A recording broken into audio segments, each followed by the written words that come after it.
Акыйкатчы институтунун өкүлдөрү соттук отурумдарга тынымсыз мониторинг жүргүзүп турушат. Айрым учурларда аудио же видеого жаздырууда маселелер жаралып, анын кесепетинен отурумдар башка күнгө жылып кеткен учурлар кездешкен. Бул өз кезегинде процесстин катышуучуларын нааразы кылат дешет адистер. Себеби кылмыш жаза процессуалдык кодексинин 283-бөлүмүнө ылайык анча оор эмес кылмыш, оор жана өзгөчө оор кылмыштар боюнча соттук териштирүүнүн мөөнөттөрү так көрсөтүлгөн.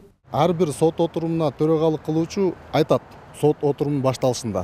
Бул сот отурумуна аудио видео жазуу колдонулуп атат, же болбосо кандайдыр бир техникалык себептерден аудио видео жазуусу жүргөн жок деп.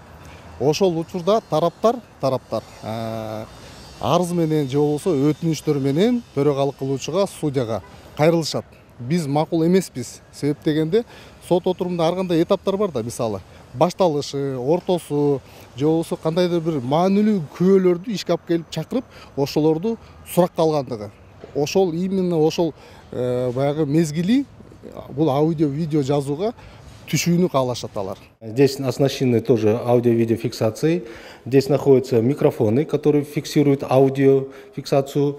Также здесь находятся камеры наблюдения, это на 360 градусов, которые фиксируют видеофиксацию. Учурда өлкө боюнча дал ушундай жабдылган 157 соттук залдар бар. Бул жалпы көрсөткүчтүн 95%-га чукулу. Тиешелүү жабдыктар бузулуп, убактылуу керектен чыккан учурлар көбүнесе кышында жана жайында катталат экен. Экөөндө тең электр кубатынын төмөндөп кетүүсү менен байланыштырышат адистер. Мы на постоянном основе сопровождаем. Биз бардык жабдыктардын штаттык режимде иштеп туруусун камсыз кылууга аракет кылып келебиз. Бирок техника деген техника экен, кээде бузулуп калат. Ал учурда дароо атайын топ жөнөп тиешелүү кемчиликтерди жоюп келишет. Негизи бир нече саат ичинде эле оңдолот. Айрым учурларда кыйынчылыктар жаралып калса 3-5 күн аралыгында оңдоого туура келет. Мисалы август айында дал ушул техникалар боюнча 10 арыз түштү. Алардын баары дароо эле оңдолуп жатты.